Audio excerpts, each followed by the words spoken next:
You know what? No. Fuck Suzuha's ending. Fuck Faris' ending, where no one remembers us at all. We've never met with Mayuri. Mayuri's still alive, possibly. CERN possibly never did the whatever, because Papa, live.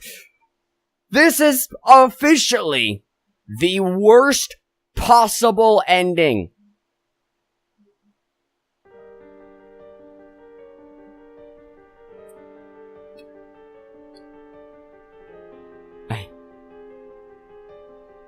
The fuck?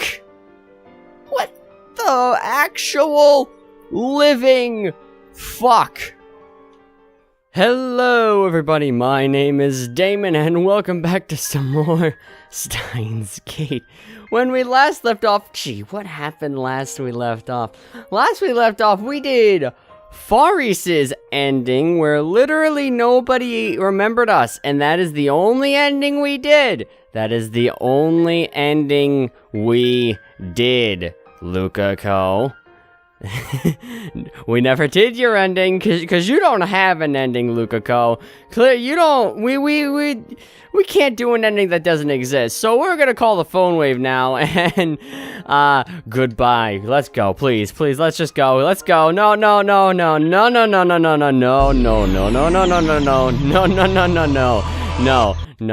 we need to go. Endless apoptosis. I know the past two, episodes of this, or I'm pretty sure past two episodes of this, I've said today is the day that we finish this game, but today is the day we finish this game, because there's only one ending left, considering Moika doesn't have an ending, but we'll still look at what happens when we don't do the D-mail thing, you know, that whole thing, but we'll finish the game today, which is kind of weird, because today is my birthday, at least as of recording this, as you can see with the recording date, because I have those now, hopefully, if I remember to put it on, especially for this one. It's not going up today, obviously. I don't have a supercomputer that could render this out that fast, and render the other episodes out that fast, and upload them, and then schedule them with all the correct cards, and end screens, and whatnot. But anyways, today is my birthday, and it doesn't feel any really different. I guess that's mostly my fault, because my parents and my family asked me if I wanted to do anything, or if I really wanted anything, like a cake or anything, and I don't really like cake. A sinner, I know. But they were asking me if I wanted to do anything, and I'm just like, I mean, I wouldn't be against it, but I don't have any suggestions. I'm not a very person, if you understand my meaning. I am not a decision-making person. People make decisions for me, and then I go along with them, whether I like them or not. So, yeah, today I haven't really done anything. I even went to work today, and we raked flower beds and pulled out weeds and stuff, and that's pretty much been my day. I'm getting a hat at some point, but that's about it. Anyways, the warmth of Luca-ko's hand slips away as the vertigo hits me. God, please. I never want to feel it again. I'm still at the shrine, but I no longer feel Luca-ko clinging to my back. Why are we here, though? What caused us to come here in this world line? Because what would have caused us to come here in this world line? I don't know. I turn around slowly. Please. No, not again!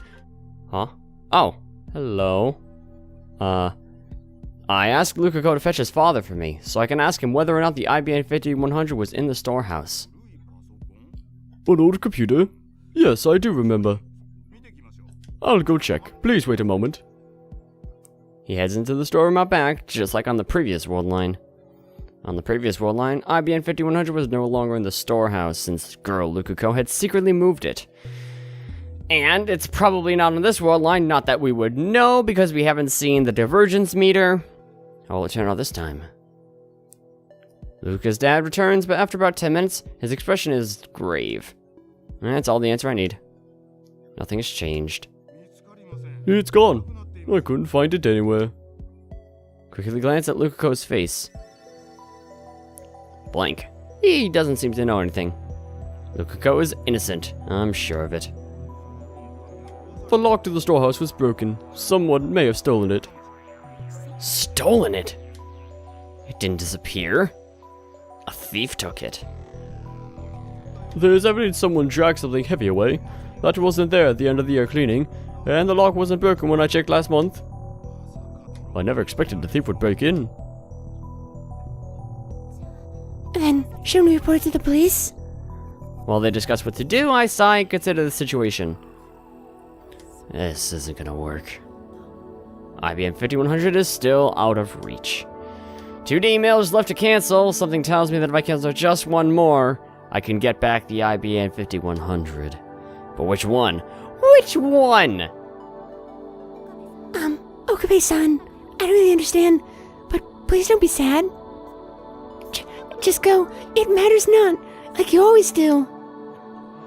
I chuckle. Lukuko is so adorable when he's trying to cheer me up. Repressed memories surfacing! Kiryu Moika does not deserve my sympathy. Yeah, when are we getting a thing from Kurisu? Do we get anything this chapter? We do. Should I really leap now? Apparently, if we don't, we get a phone call with Kurisu. So, should I really leap now? I guess at some point, I'll get a phone call. So far, I've changed world lines a total of 3 times. Let's call the first world line where Mayuri died Alpha 1, world line where Faris and I fought the viral attackers Alpha 2, and the world line where, we kind of ruined the entire world. I don't even know what kind of world line that is. I don't think it's the Gamma world line. I haven't seen the Gamma world line yet. I don't know if we will ever see the Gamma world line. But, it was definitely a different world line. World line, no. Why are you always like that? I'm even trying to be nice. You're really full of yourself, you know? I don't need your sympathy. Everything that happened is my fault. I'm just getting what I deserve. Oh god, not this again. Come to think of it, every time I explain this to you, I always end up hating myself in the end. Okabe. Don't worry about me. Worry about Mayuri. Mayuri will probably die tomorrow. I don't know how it'll happen. If Mayuri stays away from the lab, she could probably avoid running into Moik and her men. Doesn't matter though, she'll die all the same. All Alpha World lines converge on her death. Escaping the attractor field is the only way to save her. Sorry about this, but I want you to be there when she dies tomorrow night. That's why you want me to go to Kamima. There's nothing we can do to prevent her death. Just stay close and tell me what happens. God, but we sent Daru to do the same thing, and oh god, that was a really bad time. I'm so sorry, Daru. Twice it happened to Daru. Daru, man, we need to have a talk like we had in the anime, because apparently that doesn't exist here. We had a talk with Daru. I don't even remember. I think it was when Okabe tells him to crack into CERN. They're not in the lab. They're in, I think, they might be in May Queen. I don't know. They're in some restaurant. I don't know if it was May Queen or not. But we need more outings like that, Daru. We need to be buddies again, my right-hand man. I can't believe there's nothing we can do. It just doesn't feel real. But it's the truth, isn't it? I can see it in your eyes. Are you okay? Am I okay? No. I still haven't saved my year. I fine, no. That's not what I meant. Grace interrupts me. Are you okay? I don't follow. You're carrying an awful burden. It's rare for her to look so concerned for me. I told you not to worry about me. It's Mayuri you need to worry about. Tomorrow, I'm gonna look for Moeka. If Mayuri doesn't die tomorrow, I could postpone the time leap. If Mayuri does die tomorrow, I'll return to the past no matter what. Yeah, let's just... What? Mail? Oh. Join up with Mayuri. We're heading to Ariake. Kinda excited. Had no idea it would be this crowded. Save me, Ors. Or save me, please, Ors. Yeah, Moeka's dead. Such a shame.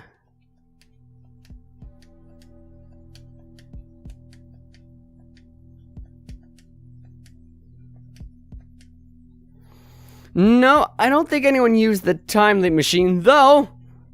We did get confirmation that if someone else time leaps, for some reason Okabe still remembers. So I guess reading Steiner does factor into that. We don't know that people can time leap. Why would we know about that? It's not like there was an ending that had that was entirely traumatizing. It was a very, very disturbing ending. Nothing I can do about this. Worries me, but I have to focus on Moeka. Set up the time leap machine. Maximum leap is 48 hours. Leap more than that, you need to leap 48 hours, then leap again. Wait to which CRT is on downstairs. That's plain as day since the discharge phenomenon just occurred. Should I really leap now? No! Don't be ridiculous. Of course I should. Just a little more and I can save Mayuri once and for all. I know what'll happen if I don't leap now. Yeah, but we haven't seen it before, so... Mayuri will die, and I'll taste that pain and despair once again. Yeah, but you were pretty great with it last time, though you kind of died on the inside. And then I will leap. It's the same either way. Close my phone. There's no need to rush, calm down. I can endure the pain if need be. I should exploit my one advantage, the time leap machine, to the fullest extent possible. And that means knowing exactly when Mayuri will die.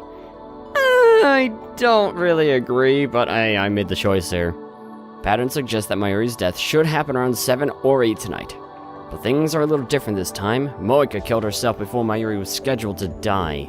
How much influence will that have on convergence? There's a chance Mayuri won't die. We might already have won. In that case, I shouldn't waste my effort time leaping. I have no obligation to save Moeka. I'll wait until Kurisu contacts me. It's 12:30 now. Still about 7 hours left. We gonna get more messages? No? I hear nothing but the slow, steady tick of the clock. I also apologize. Last episode, with the episode with no ending, that my voice was really giving out. My throat was really dry. I was mumbling all my words and slowing them all together, and it was just really bad time. But it happened. Whatever. Sound is echoing inside my head. Even if I plug my ears, it doesn't stop. Spent several hours searching for the IBM 5100, but, as I expected, found nothing. Still can't imagine how Moeka's D-mail affected the computer's whereabouts. What does her phone model have to do with anything? Does keeping the same phone somehow tell her that there's an IBM 5100 at Yanabayashi Shrine? Or she sent a different D-mail because she's a speed demon? That doesn't make sense. Even the butterfly effect must have its limits. But on the other hand, truth is often stranger than fiction. Sometimes the simplest things have consequences that no one could ever imagine. So I can't rule it out entirely either. In other words, I have nothing. Just my lips into a sneer of self-mockery. 7:46 p.m., the moment of truth. If Mayuri is indeed fated to die today, should be hearing from Kurisu soon. Hope nothing happens. All that I ask is to hear Mayuri's voice. To know once and for all that she's safe. Can I ignore this call? That'd be weird. Huh? An artificial melody cuts through the silence of the lab. My phone is ringing. There's only one thing that can mean. Mayuri is dead. For all my wishful thinking, I never really doubted this was gonna happen. There's no need to confirm what I already know. Oh! No, I do wanna... No, I wanna listen to Kurisu. Hello?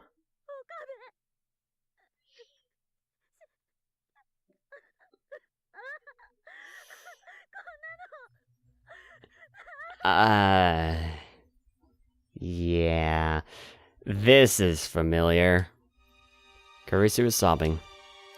So I know, even without asking. She saw Mayuri dying.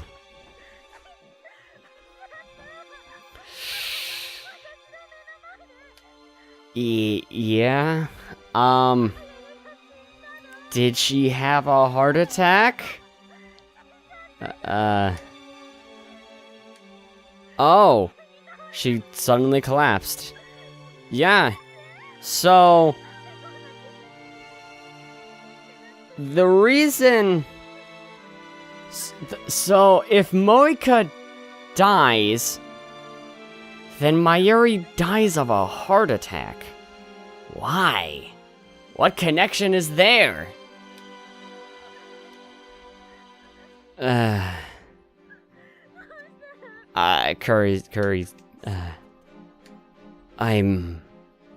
sorry for making you go through this. With that, I hang up the phone. Maybe it's because I didn't see it happen, or maybe my heart has simply grown numb. But this time, I don't feel much pain. Yeah, we've been over that. I hate myself for it. I pound my fist against the table. Oh, there's some pain. As expected, the deadline is around 8 p.m. on the 16th, sorry. Unless I change the world line before the time limit, Mayuri will die. And let's go. What's up next? Crap, that startled me. Apparently we get a phone call with Kurisu, which I think I answered last time, but apparently we can ignore it.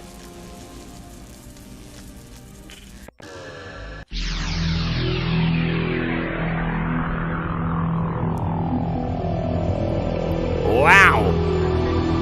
Did we just make 3 consecutive leaps? I make several consecutive leaps to travel back to the 11th. Wow! Your brain must be feeling really weird right about now.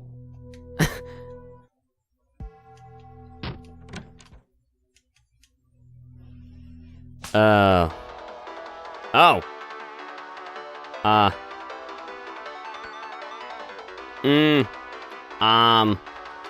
If we ignore it, which I don't think we did last time, we get a conversation victim Moeka. So let's... I'm sorry, Kurisu. We've answered you last time, but... Crap, that startled me. Could she have picked a worse time? Try again, this time asking nicely to borrow her phone. Moeka doesn't reply. She's staring at her phone. As she realizes that it's not her phone ringing, I see fresh tears pool in her eyes. She hangs her head. Why won't you respond? FP, you're the one who recruited me. Moeka starts typing yet another mail. Guess she really doesn't recognize me. This is frustrating. Why is she acting like the victim here? Does she think she's a tragic heroine? Does she think she deserves sympathy? You don't have the right to be so weak. It's Mayuri who deserves sympathy, not you. She died countless times because of you. Murderer. Swallow the word before it passes my lips. Damn it. Okay, so we answer the phone call either way. But if we ignore it the first time, we get a conversation with Moeka. And okay, we can answer it now. And we get an email from Kurisu during this. Okay. In just a second here anyways. Hello? Finally. Where are you? Yeah, hey, Moeka. Can I get your phone? Oh, yeah. Yeah, we got her phone. This is awkward. Huh? What? Let's see. Oh, I see. Okay.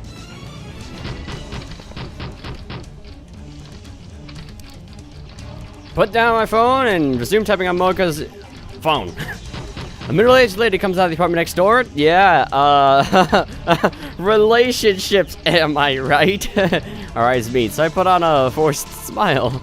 Lady grins mockingly before going back inside. Wonder what she was thinking. Maybe she thought it was a lover's quarrel. Doesn't matter to me. Model change. Do it now. B4 sold out.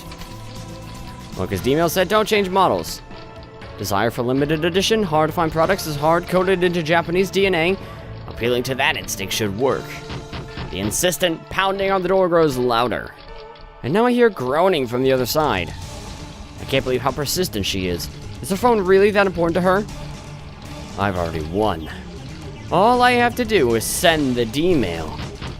I'll never forgive you, Mocha, but at least our relationship ends here. Let this be the last time we meet. I raise the phone to eye level. Take a deep breath. It ends now. Press send.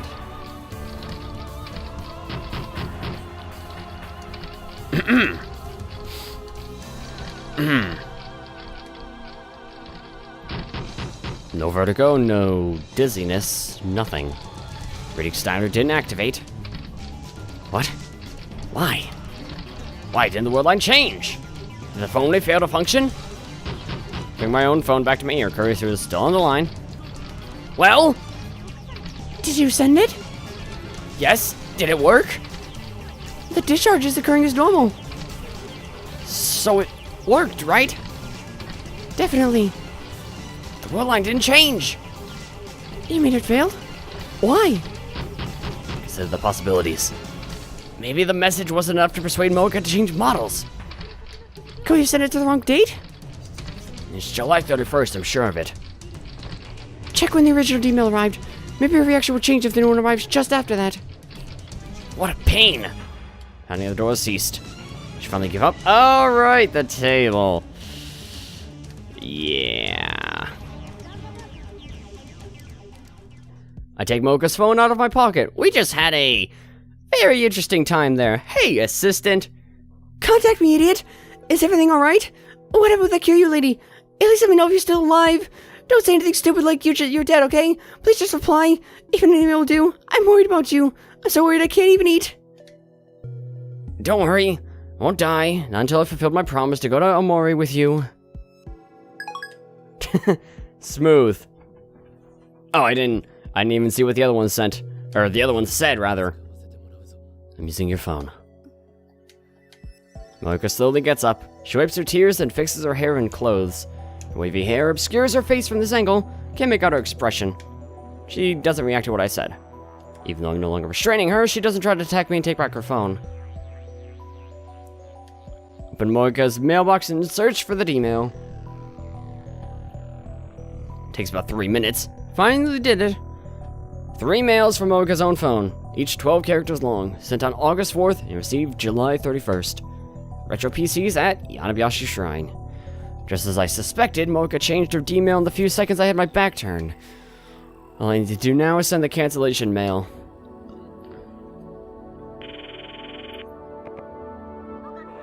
Okabe? You at the lab? Don't worry me like that. Don't worry me like that, idiot. What, were you worried about me? As if her email didn't literally just say that? I mean, you set up an obvious death flag. I'm surprised you're still alive. Where are you now? I'm standing by at the lab. Well, that was fun. I'll reload in just a second because I actually skipped a whole bunch. I just had to take a break for like 20 minutes, and that was great because, okay, so for how do I start this off? This is I really don't want to do this in the middle of an episode, but I I really feel like talking about it now because it just happened. So, hello everybody, my name is Damon and welcome back to some Damon Talks, the show where my family really just wants to irk me in every way possible, and maybe I'm just overreacting, but it's a really great job of getting me pissed off, even if it's just overreaction. If it's my own doing, then I am doing a fantastic job of pissing myself off. But how do I start this? I like money, right? People like money. People like getting paid. I like getting paid because I have no money at all. I am dirt poor. I have like $60 to my name, so I enjoy getting paid. Specifically from my parents, who I've asked to pay me, and they said they would pay me $10 a week for doing various jobs around the house. Now, sometimes my mom does pay me $10 a week, or sometimes when I ask her to give me jobs, and throughout the week she gives me literally no jobs, at the end of the week she says, well, I didn't really give you any jobs to do, so I'm not going to pay you, because she decided to do all the jobs herself, because she's a workaholic. And if she's not doing something, then if she's not doing work, then she gets into this weird, depressed, it almost seems like she's faking, but she's my mother, so I really don't want to say that she's faking, in this really weird mood where she's just really upset and says how terrible of a mother she is, etc., etc. But most of the time she does, well, not most of the time, I'd say about 60% of the time she does pay me every 2 weeks. So every 2 weeks she pays me $20, and I've asked in the past if I were to mow the whole lawn, the entire lawn, and we live on a pretty big lawn place. We live out in the boonies, so our yard, I should say, is pretty big. So I've asked my dad and my mom before, if I mowed the entire lawn, if they would pay me for it, and they said sure, and they did before.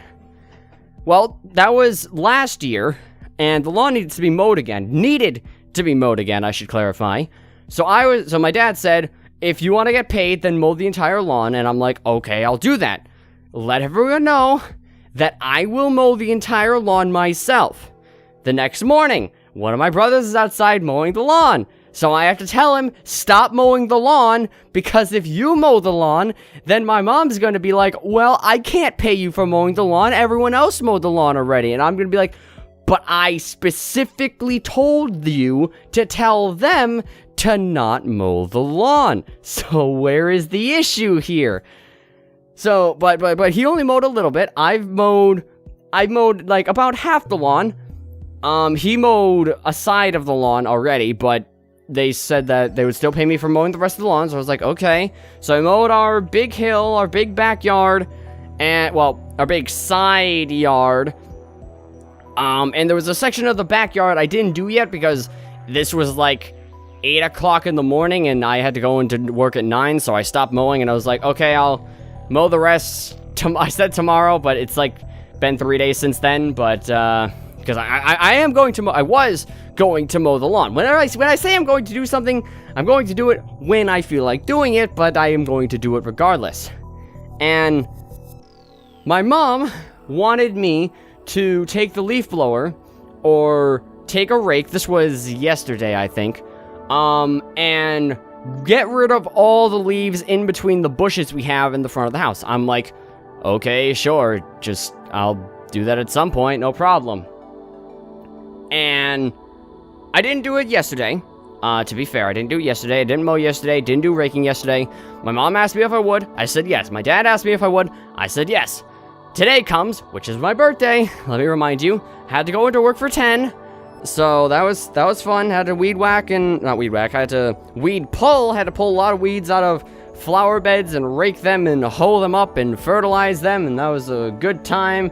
Hands are all dirty. Well, they shouldn't be dirty anymore, but they look like they've been worked today, which makes them look kind of dirty. I don't know how to explain it. Maybe you understand. I don't know.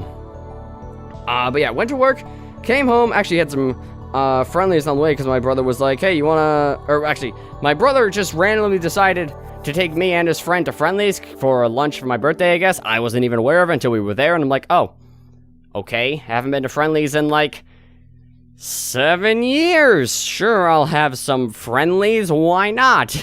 So I had some chicken wings, so that was okay. Then we got home, and I scheduled a video to go up. It was episode 27. The girl is mightier than the sword, just for reference. That should have gone up today, the 20th. Damon Talk should be going up today. Later, I rendered it a little late, so I'm not sure when that'll go up. And then for a little while, I went upstairs to this computer that I'm on right now, and I saw there was a network thing on this computer, which I knew there was a thing there. I knew there was a way to connect between your computers, but I never really thought about it. So I checked it out and figured out that I could actually... okay, so this is going to take some more explaining. Usually, when I record my videos... Well, not usually, this is what I have to do. When I record my videos, if I want to take them from this computer, which is the good computer that my dad allows me to use to play games, to my not-so-great, it's okay computer, to edit, render, and upload them, I have to plug in an external hard drive, move all the files onto that, then bring it downstairs, then plug that in, then move them all onto my computer, then do whatever I want with them. But I figured out that through this network thingy, I can just grab the files from one computer, put them on the other computer, wirelessly. And I'm like, oh, well, maybe it is wired. No, yeah, it's wired through the Ethernet. Then I'm like, oh, that's really useful if I could figure out how to do this. And there's this whole home group thing, which refuses to work because Windows in general is a steaming pile of garbage that just refuses to work in every capacity. So that was fun. Eventually, I still didn't get home groups to work, but I figured out how to connect our networks and make them quote-unquote public, but only make the networks public between this computer and that computer. So they're technically public to, quote-unquote, everyone connected to the network, but the only two people connected to the network are this computer and my computer. So now I could just grab those files, pull them over, and then I could just start editing. And that cuts out a good amount of time between my... That cuts out a decent amount of time between me recording, me editing, because I could just pull it up, and then I start editing, and then I can render, and then I can upload, which is very nice. It's less stuff I have to do, which means I don't have to be as motivated to edit, because the whole chunk of me having to get the files, is cut out entirely. But anyways, after that, I'm on my computer, and I did that network thing first, then I scheduled Trillion to go up. It went up at 4:30, which is a little later than usual. I got home at like 3 o'clock, so I usually have my videos go up at 3 o'clock. If there's a single video. If it's 2 videos, I have them go up at 2 and 4, but went up at 4:30. That's okay. I don't really care. But after that, I was using my computer for a little bit, and my dad's like, if you want to use the computer upstairs today, you can. And I'm like, okay, that's weird because they're both home. Usually I don't use the computer when they're both home because they're both home and one of them probably wants to use their computer. But I guess because it's my birthday, my dad thinks of this more of a hobby, which I guess it is more of a hobby. So I appreciate that he allows me to be up here today, even though it is Saturday. So they'd probably go shopping today anyways, but they did earlier, but I had to go to work. It's weird stuff. But anyways, he said I could go upstairs. And I'm like, okay. And my mom, who knew I was going to go upstairs and do my stuff, asks me if I am going to rake the leaves. She's asking me again if I'm going to rake the leaves, or if I'm going to mow the lawn or do whatever. And I'm like, yes, I'm going to do that later today. And she's like, okay. And my mom has this thing where if you don't do what she says immediately, like the second or the minute that she requests you to do it, even if you say you're going to do it later, she will ignore you and do it herself, and then blame you for not doing it. But anyways, I had, I guess I kind of had faith in my mom today, because she hasn't done this in a little while. I don't know. So I came up here, started recording. As you can see, I've been recording Steins Gate for, I don't even know how long I recorded it until, I think it was 20 minutes, maybe it was 30 minutes, I don't know. But anyways, I was recording for about 30 minutes, well, no, okay, so I was recording for about 15 minutes, and I looked out my window to the left, and by the window I mean my, sliding glass door, well, my sliding glass door, my parents' sliding glass door. The sliding glass door leads to the deck, or the second floor deck, which has a staircase that leads downstairs to the driveway. And I look outside, and I see my mom out there. And I guess it didn't really click to me that she was out there. I just kind of looked outside, saw her, but didn't acknowledge the scene, and just went back to Steins Gate. And then 15 more minutes go by, or whenever it was that I took a break, as you just saw when I was with Moika there. And I look outside again, and I see my mom next to a trash can, which I see in the driveway right now. The trash can is filled with leaves, and she is holding a rake. And I'm like, you have got to be kidding me right now. I have been up here all of maybe 30 minutes after she asked me if I was going to rake, and I said yes, later, and she said okay, and she's out there raking right now. So I'm probably a little more upset than I needed to be, or should have been. Put my headset down, pull my earphones out, put my controller down, open the glass door, go outside, take the rake from her, and I tell my mom, go inside. Go inside, I will do this. And she's like, oh, but I was raking, and I'm like, no, I am raking. You are not raking. I am raking because I am getting paid to rake. So she leaves, and I start raking. I don't have shoes on. I don't have socks on. I don't have gloves on to pick up all these leaves. So I roll down one of my sleeves because I'm wearing a long sleeve shirt, but I usually roll up the sleeves because I don't like short sleeve shirts. I prefer long sleeve shirts, but if it gets a little hot, then I roll up the sleeves. So I roll down one of my sleeves, put it over my hand, kind of like a glove-ish, and I use the rake in my hand and scoop up the leaves and put them in the trash can, and I turn around, and my mom is now 10-20 feet down the driveway towards the house, and she's holding a weed whacker, and she's starting it up. So now I'm a little more pissed. I put the rake down, walk over to my mom, take maybe I'm being a little rude here. I take the weed whacker from her, and I say, go inside. And she said, why? I was just doing a little weed whacking. It needs to be done. And I'm like, yes. And I said I was going to do it. Well, I didn't say I was going to weed whack. I didn't know we had a weed whack. I said I was going to mow and I was going to rake. If it included weed whacking, I would have weed whacked. I didn't know that, but took the weed whacker, and she starts going for the mower. Okay. So I take the weed whack from her, and I tell her, go inside. Go inside. I will do this. So I started weed whacking, and she first she tells me in her way, you should go inside, put on some shoes, you shouldn't be out here barefoot, or whatever. And so I start up the weed whacker, because at this point, I'm running on adrenaline, I don't even know, I'm running on pisty mode, if you will. So I start up the weed whacker, and I'm looking at the grass like, why am I even weed whacking? There's nothing to weed whack here.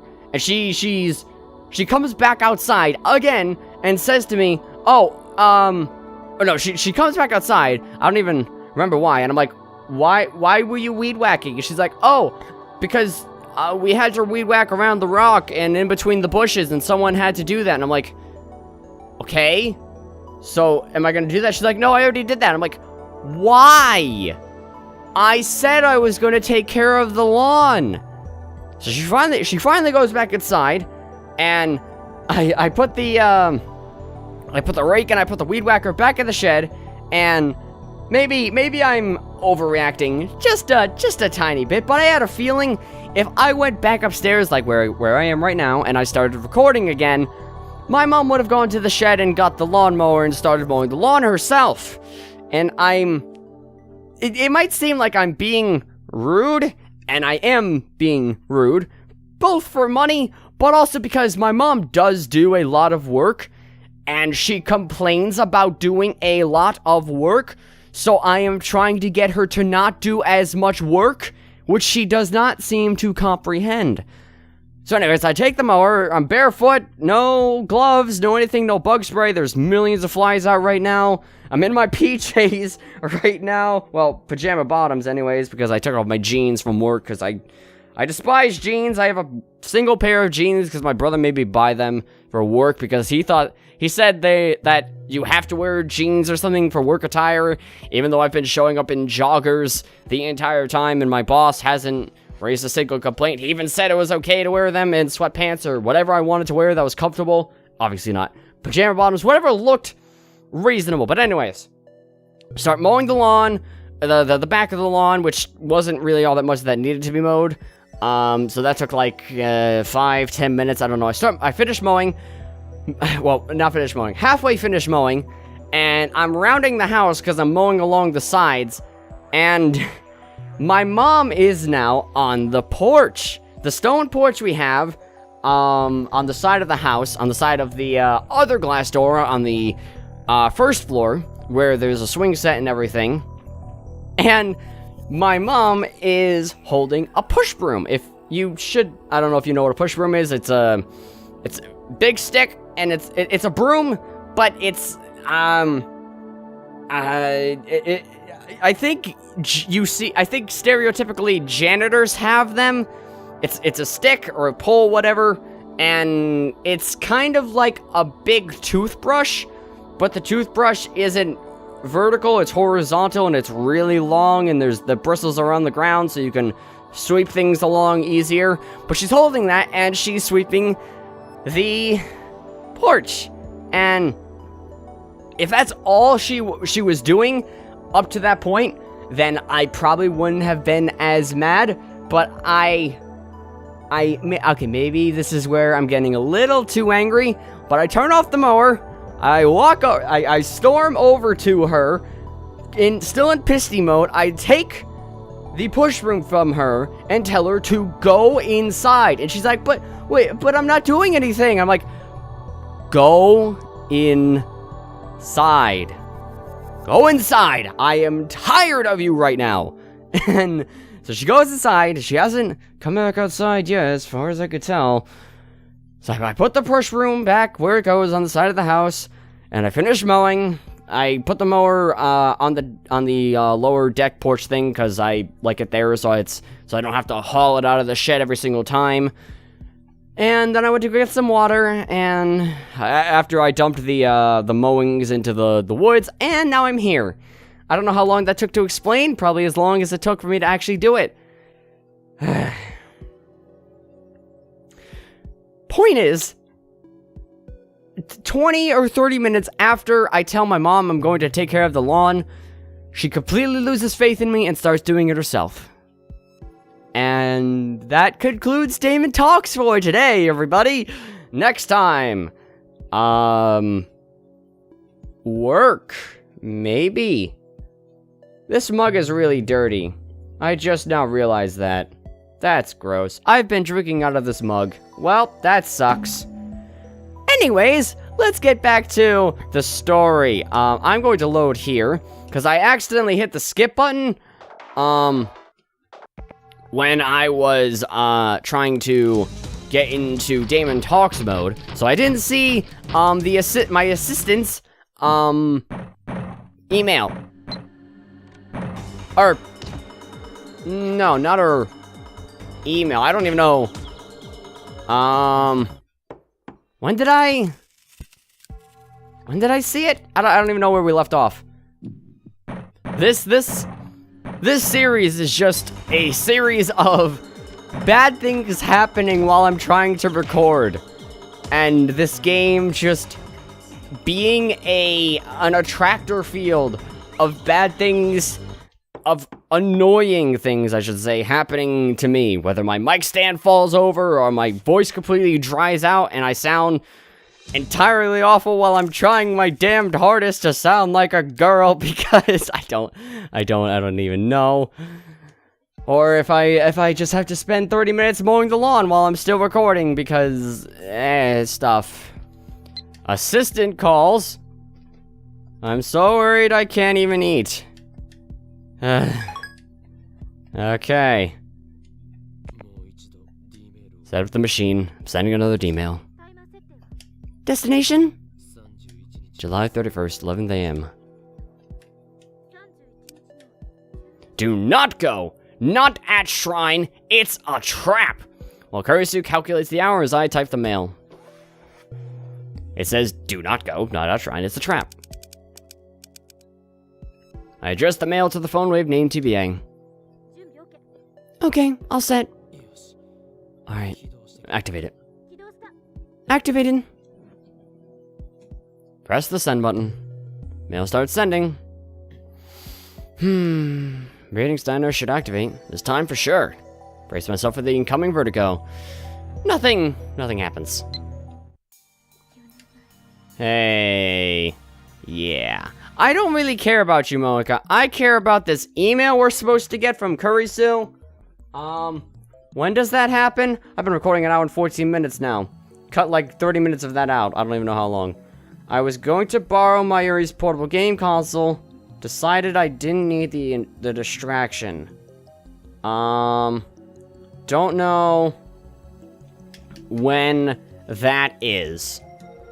But I guess we'll see. Huh? Oh, Daru! Hey, Daru! Yeah, I forgot about that. Mail. Assistant. Am I too late? I really, really hope I'm not too late. I guess it doesn't matter if I save now or not. Because last time, I was a little late to reading this email. It didn't really work out very well. I had to spend like 20 minutes figuring out why I wasn't getting Kurisu's second email. Though, according to this, there is no other email here. And this is the 5th of 6 true ending flags. So we should be okay with reading it now. Riri, contact me, idiot. Cursor, stay off the screen. Maybe this isn't what you want to hear, but I need you to listen. I don't care about Omori anymore. I should let you be safe, Okabe. When you ran out without saying anything yesterday, it felt like my head was gonna explode. So hurry back, please. Yeah, no problem. We'll be fine, Kurisu. There are no other choices here. I take one last look at Moeka's body lying there. When was that? What? I mean, that sounds like the anime when Mr. Braun kills her outside, but I don't... Oh! No? No. Wait, maybe? Is that when Nai kills her? That is when Nai kills her. Oh. So this is gonna take a little while. And I'm gonna have to watch Nai again. I don't have to see it though. We can skip right past that, because I don't need anything about Nai in my life again. Definitely do not. Okay, you say you're not worried about me, but your email doesn't exist. Even though it should exist, because you sent it before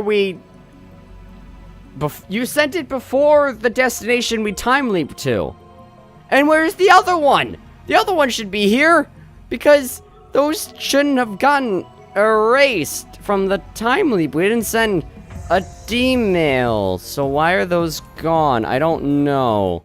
Either way, I was gonna say, you said you didn't work. Oh, yeah, this stuff happens. You said you didn't worry, but you Oh. Oh, yeah. Yeah. Yeah. We're gonna save just in case. She saw her father die and ran away. Hi, Nye.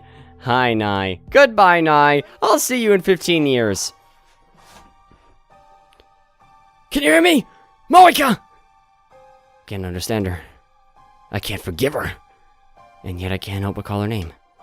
Because in a sense, she's a victim too. Mocha slowly opens her eyes. Her eyes are blank and unfocused. She's fading fast.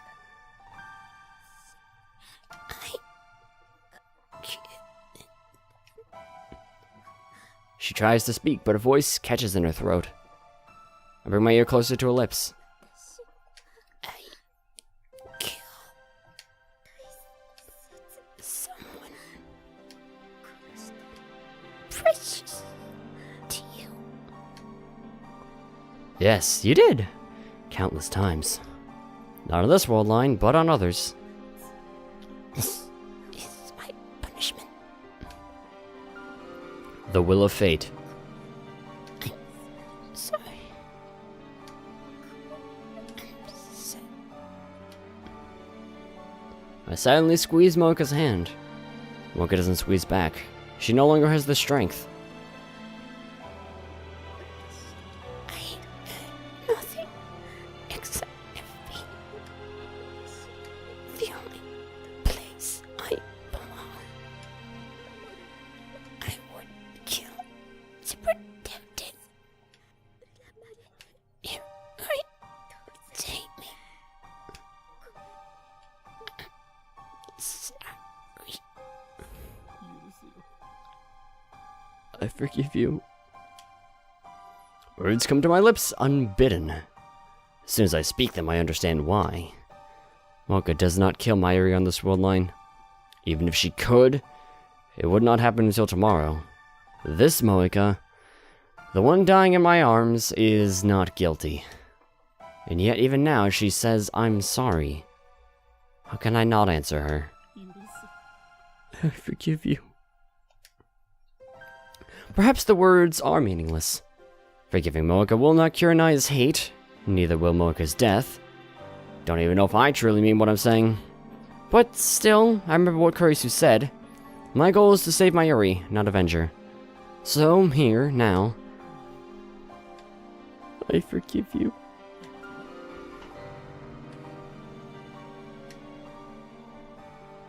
The anguish seems to fade from Mocha's face. Her eyes slowly close.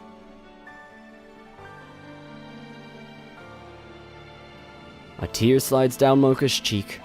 Her hand slips from my grasp. She is no longer breathing. Biting my lip, I lay Mocha to rest on the floor. Place her purple phone in her hands. Okabe, Kurisu calls to me in a weak voice. I think you should send the email. Everything's ready at the lab. Yeah. Mocha and FB are gone, but Mayuri's fate remains unchanged. The universe still demands her death. Hey, Christina. When I send the D-mail and change diversions, do you think Mocha's fate will change? Based on the attractive field model you spoke of, she'll be more likely to live if divergence exceeds 1%. Sorry, I wish I knew what to say. Don't worry about it. I stand up. Mocha's blood clings to my hands. It won't come off, even when I wipe it with a tissue. Glad I have a tissue. Why'd the date thing just flickered for a second? That was weird. I stopped trying and take out FB's phone. Or maybe it just appeared. I don't know. I nod to Kurisu. She calls Daru and tells him to activate the phone wave named TBA. Take one last look at Mocha's body lying there. And while this won't end in an ending, we're not going to answer. We're not gonna call. We're not gonna send the D-mail, cause I haven't seen what happens if we don't. And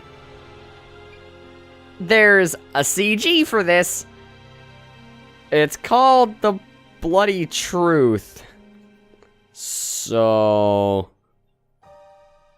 we'll see what happens here. Causality is a strange and terrifying thing.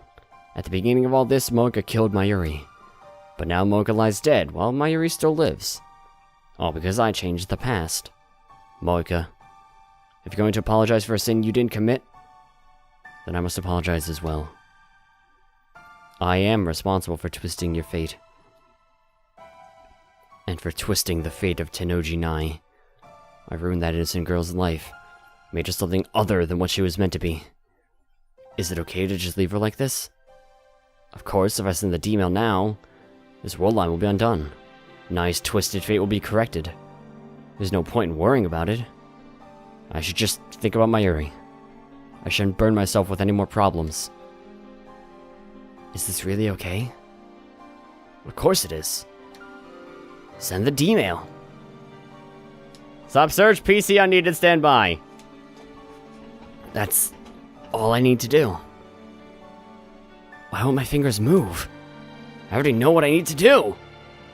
And yet... Okabe? wasn't there something strange about that girl? That girl? You mean Nai-chan? I nod. She was like a different person. Oh! This is where it's explained. I see. What did she mean? She'll kill me in 15 years. It bothers me. Does she know something? What was she implying? Don't worry about it, Okabe. Send the email right now. That'll solve everything. I put FB's phone in my pocket. I can't pretend I didn't see that. Nai's crime is partly my responsibility, and I need to know what she meant when she promised to kill me 15 years from now. I'm time leaping! Back to the lab. Kurisu sighs, but I pretend not to hear it.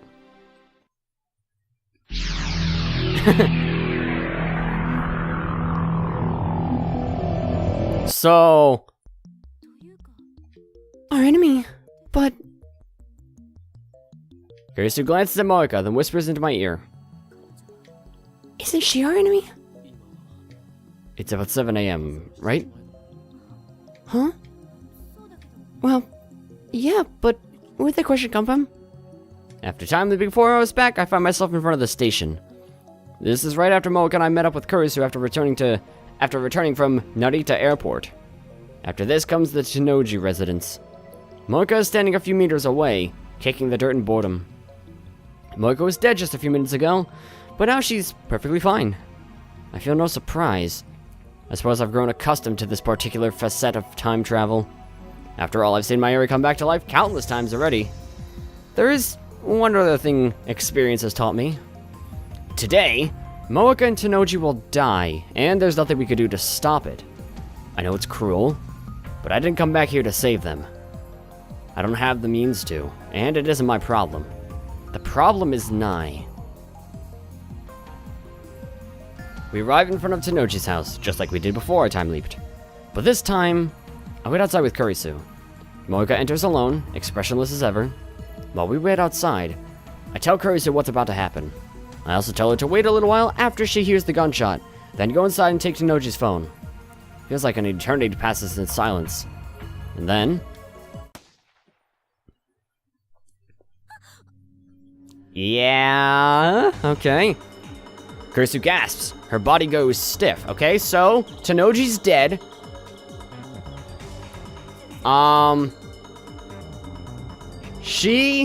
Moeka won't die for a couple hours still, I think. There really was a gunshot.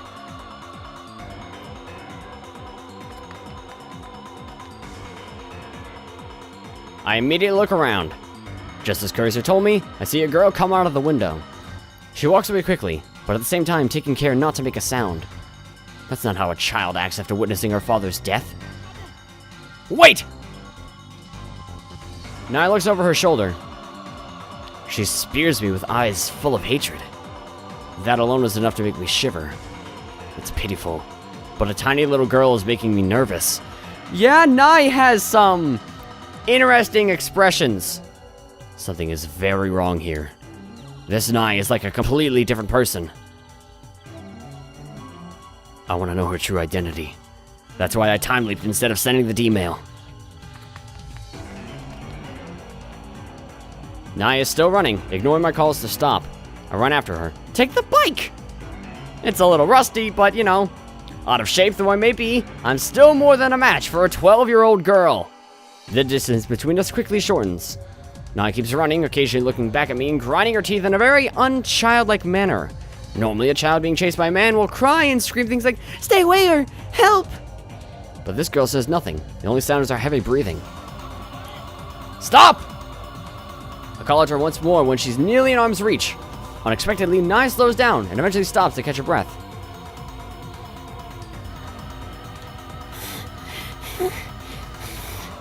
Have we just been circling around this house? Looks like she's realized she can't get away. From the sound of her breathing, she must be at her limit. We're alone. Cursor and Mocha must still be inside the house, and the streets are empty thanks to the open holidays. Perfect. I was afraid someone might report me as a child molester. Now I can get what I need to know out of this strange girl who looks like Nai. That's a very creepy thing to say. I call out to her as I catch my breath. Are you really Tanoji Nai?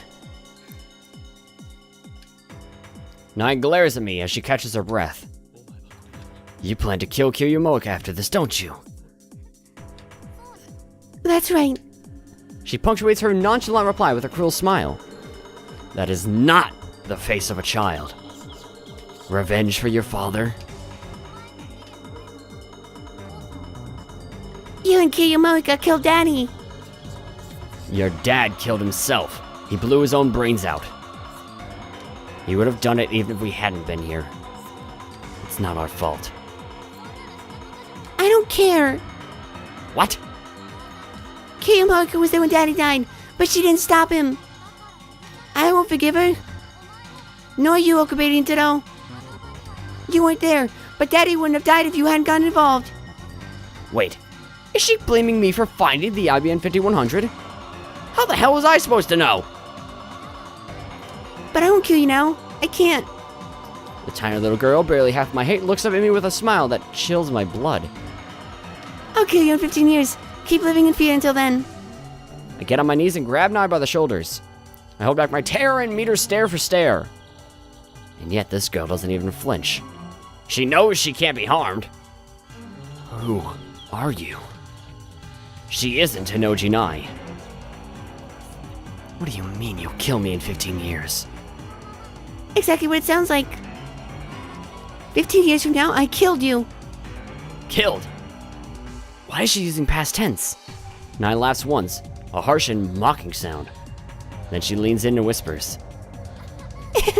You still don't get it? Just now, you asked who I am. I am Tanoji Nai, no doubt about that. But I remember the next 15 years. No. Did she? Time leap? Nai suddenly whips out a knife, catching me completely off guard. Well, you can't die here. What? Is that in your neck? Well, I remember seeing this image somewhere. I don't remember where, but I remember seeing it. Now drives the knife into the elbow of my right arm, which was grabbing her shoulder. No, that is definitely in your neck. Blood sprays onto Nai's face, but she doesn't even blink. Instead,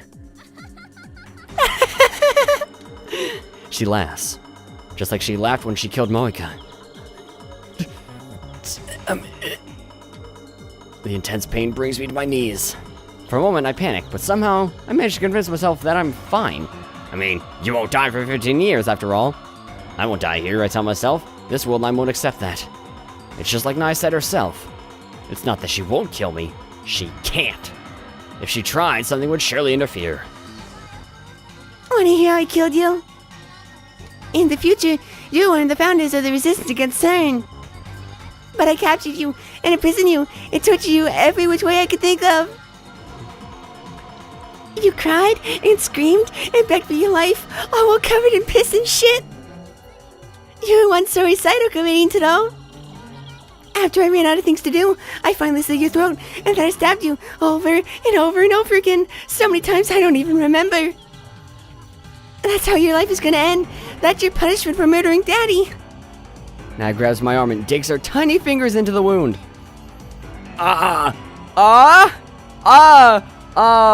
What's his name? Bigby? Bigby! Please don't rip off my arm. Pain sound that I can't really make because, dude, I can't be that loud in this house. I'm not the only one here. My arms burst into flame, not just in my arm, but throughout my entire body. The pain forces the air out of my lungs in a blood-curdling scream. I can't shake off Nye's hands. I can't even move a finger against the pain. CERN confiscated your tiny machine. They kept it locked away for 15 years until I came for it. After I came around and killed you, I used that machine to come all the way back here. It was hard, let me tell you. That piece of shit can't leave more than 48 hours at a time. To travel 15 years in 48-hour increments would take... damn, I can't even calculate through the pain. Let's see. 48 hours, that's about 2 days. 356 days in a year. So that would mean, you would have to make, 100 and, 120, 128, 138, 100, we'll say 128. You have to make 128 consecutive leaps for 1 year, and that's only for 1 year. That's for 15 years. So 1,280 consecutive leaps would be for 10 years. 1,280. So, that'd be like 1,800 consecutive leaps. Assuming that takes like 5 minutes apiece. Oh my god, I don't even know how long you'd be sitting there. Oh my god, this pain. Oh, okay. I was a little bit off. 1,000 off, to be precise. 2,738 leaps. I messed up a few times though, so it's really more like twice that. At least, I kinda lost count after a while. You messed up a few oh, no! Wait, you mean you messed up, and so you had to wait the years and do it again? Oh my god, Nye! Your determination! Nye, if you were a character in Undertale, you would be unstoppable. Nothing could even faze you. Your determination lasts for generations. Now I get it. When I came to this world line, I went back to the lab after learning of Mocha's suicide. That was Nye. That was Nye that used that. Wait. But then where did she go? Where did she go?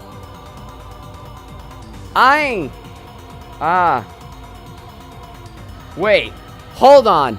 Paradoxes are happening.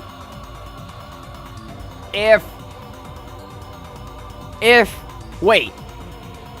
Yes? Paradoxes?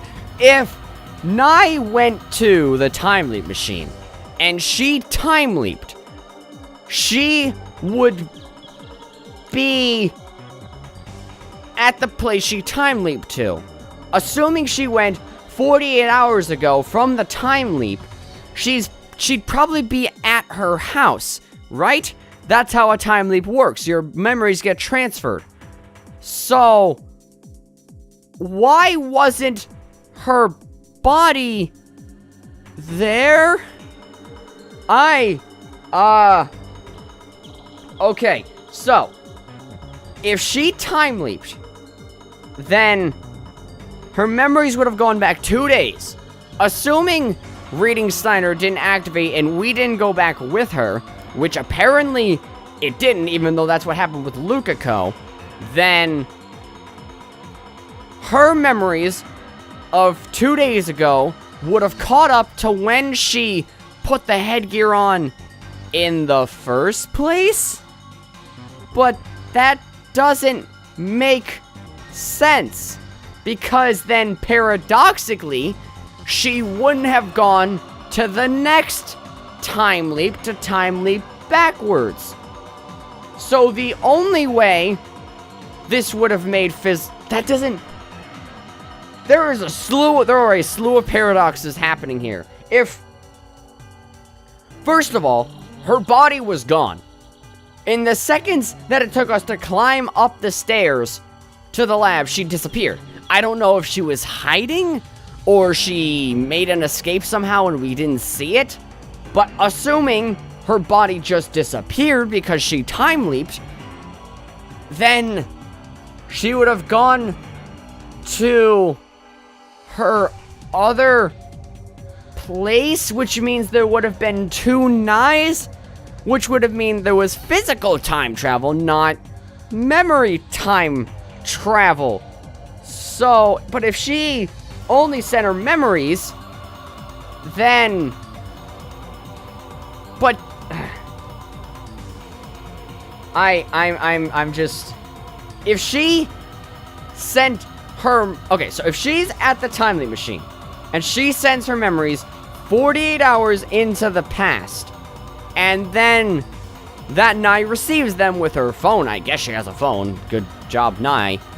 She gets those memories. But in 48 hours, she doesn't time leap again, right?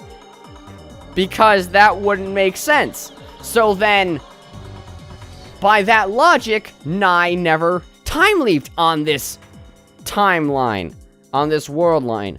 Unless...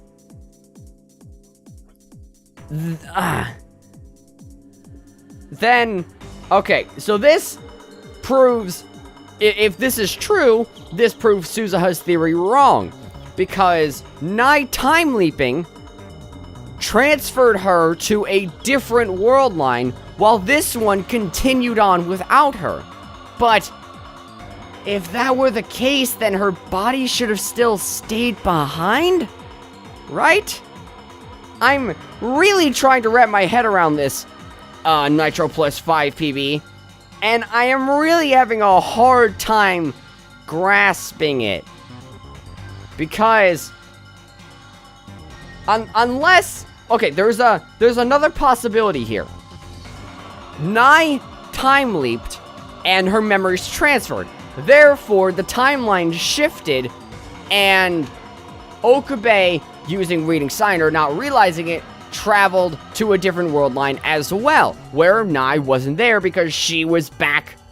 She had already received those memories, so she wouldn't have gone there.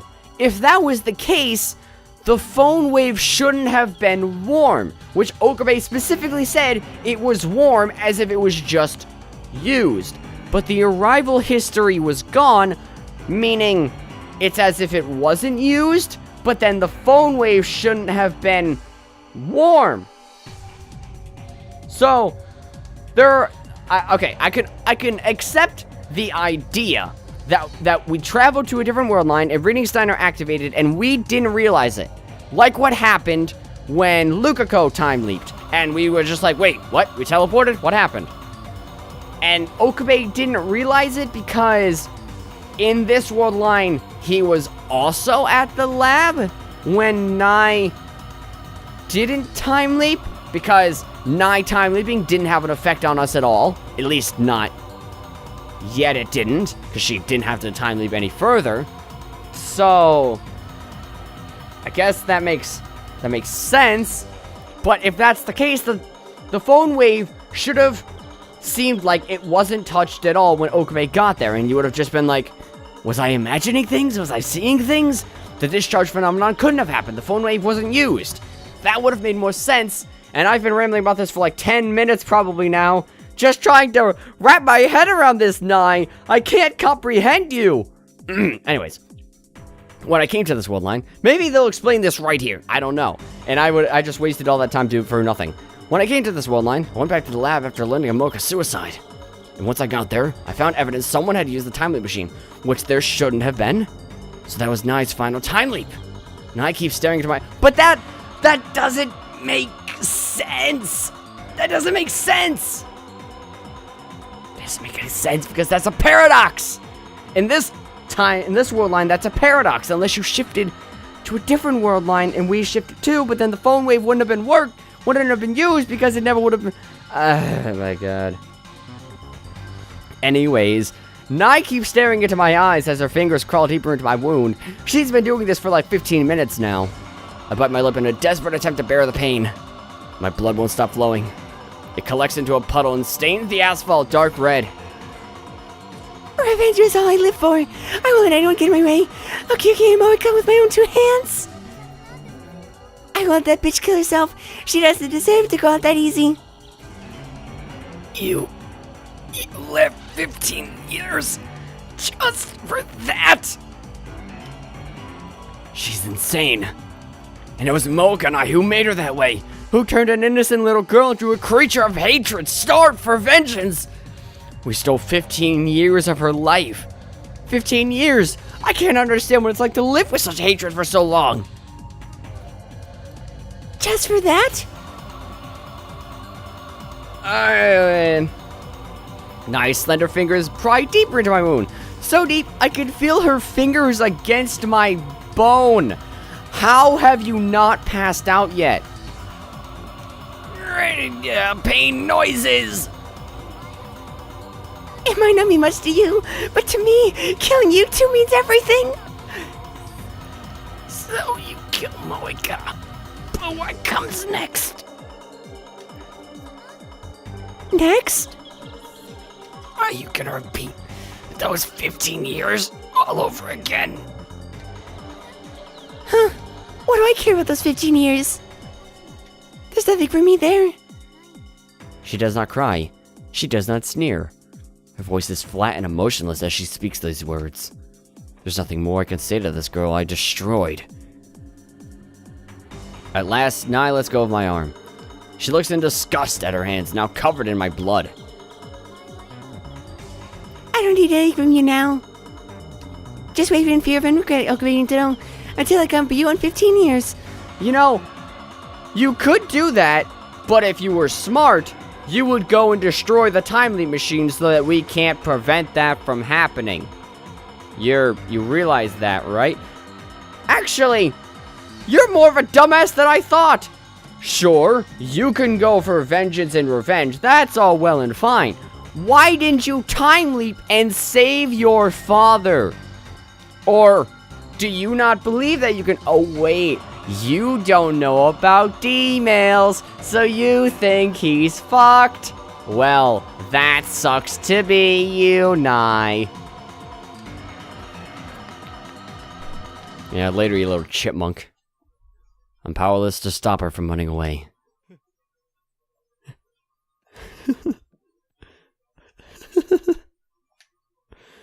Dry laughter leaks out of my mouth. That girl's disconnected from causality, just like I am. I asked her what she would do after killing Mocha. She didn't answer. The first time she lived those 15 years, all she had was revenge. And after time leaping thousands of times, she exacted that revenge. How will she live those 15 years the second time around? Will she kill me again? Will her revenge be complete then? Or will it continue forever, until even she forgets why? Huh! Yeah! I mean, we did time leap and live the same 2 days, literally thousands of times, so... But we did time leap over the span of 15 years! It was 2 days! And I think we lived, well... I mean, her mind might be as fucked as ours was, because of the continuous amount of time leaps. I guess it doesn't really matter. When you copy data, it gets inevitably corrupted, and you copy of a copy of a copy of a copy of a copy of a copy of a copy over thousands of times. You probably go a little mad. But I don't know, man.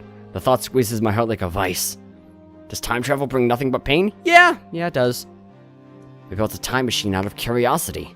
We were fools. If not for our meddling, CERN would not have targeted us. Mayuri would not have died. Suzuha would not have had to travel to the past. Faris would not have lost her father twice. Lukako wouldn't have had to forsake her feelings for me. And Moika would not have killed Mayuri. Moika might have killed herself, though. Okabe! Carissa runs up to me. Hey. She turns pale at the sight of my bleeding arm that's probably nearly detached. What happened? Are you okay? She kneels in front of me. Worry is etched on her face. The phone. I brought it, but... Carissa hands me FB's phone. I take it and start typing out the mail with my left hand. Oh, it's your right arm that got fucked up. Oh, my bad. I thought it was your left. Hey, tell me what happened, will you? Or should I call an ambulance? Calm down.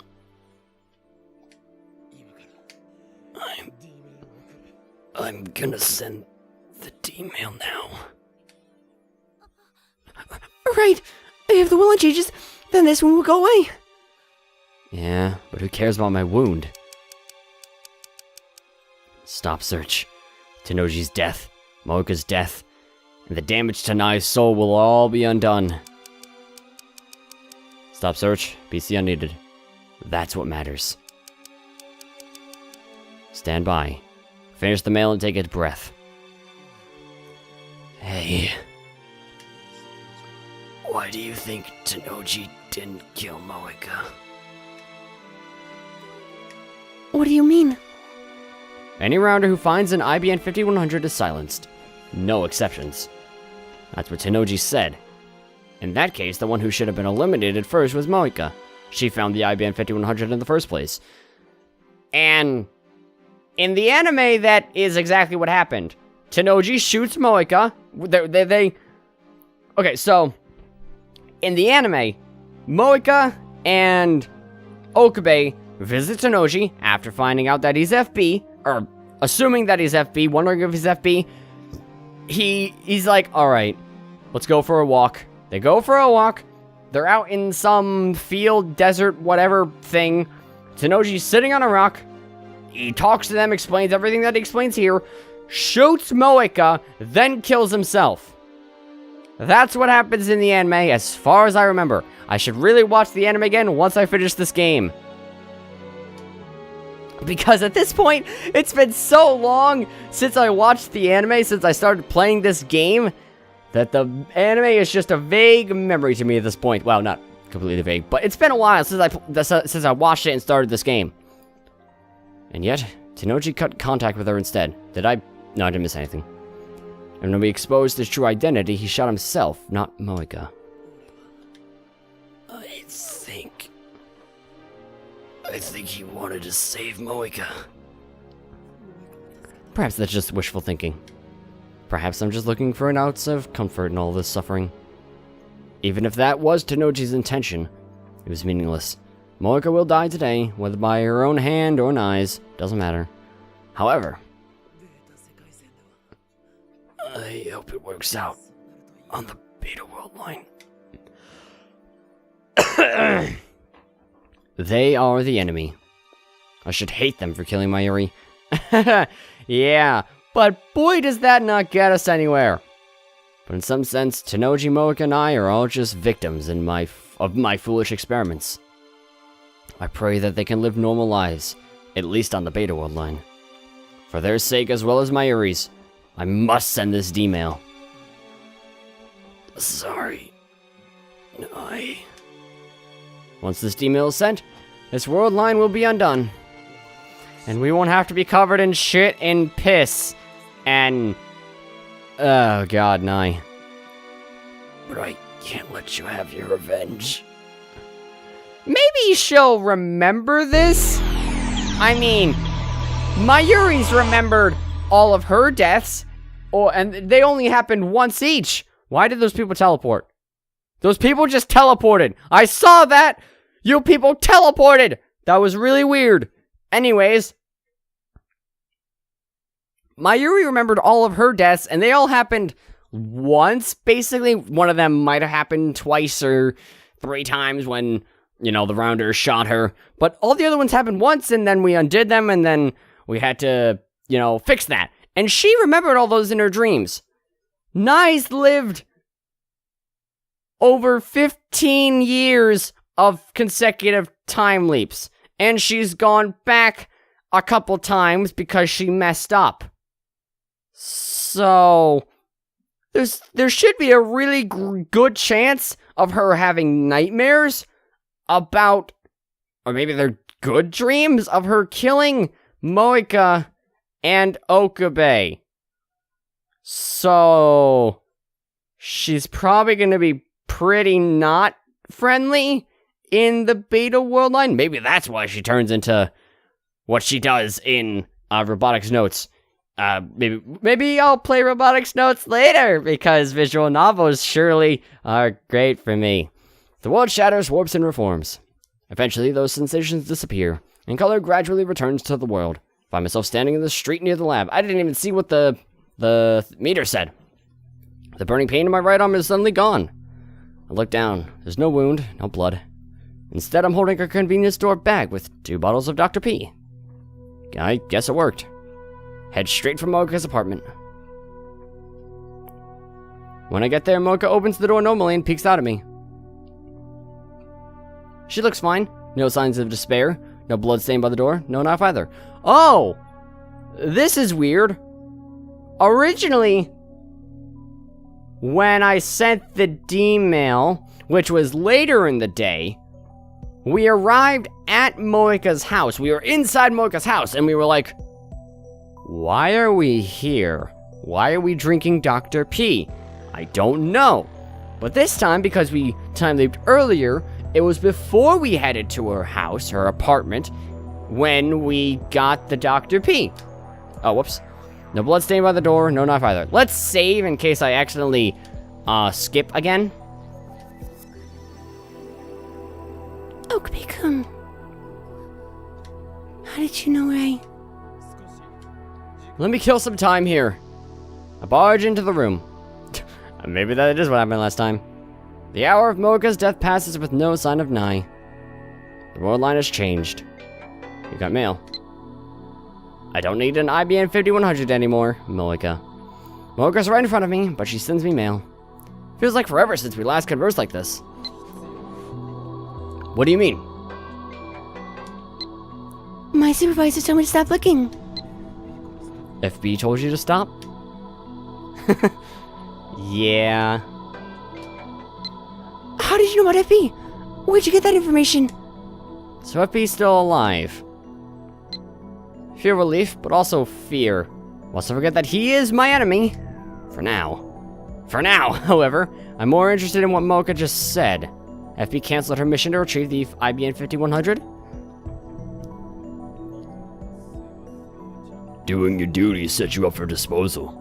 So we're more like cattle than dogs. I recall his last words. Perhaps he canceled her mission so that they wouldn't be eliminated. You canceled the mission. Were you in that much pain that you forgot that you sent it? If that's the truth, then maybe he really was trying to save Mocha. But you are the one who...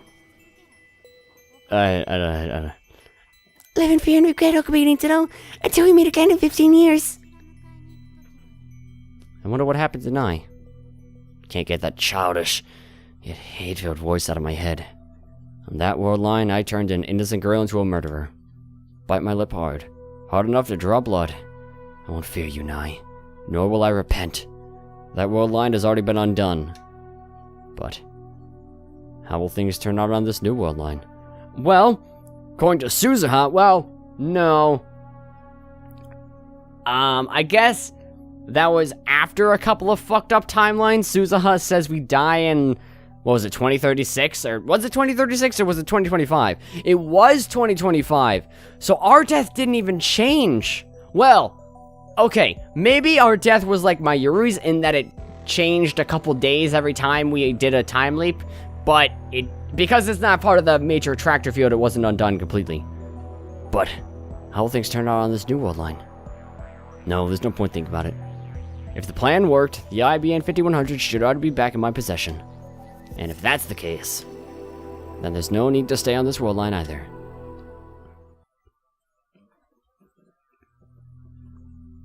On the way back to the lab, I stopped by the Bronte workshop and peeked in through the window. I wonder when this chapter ends. I don't remember. 42-inch CRT is powered on, and Tenoji, FB, is lounging in front of it, reading the sports pages. FB is still alive. His daughter Nai has no reason to hate anyone now. Climb the stairs to the lab. Don't want to talk to him? Then time leap. Just have a nice little friendly chat about FB. Alright. There's nobody there but Kurisu. Have you been to Kiryu Moika's apartment? Huh?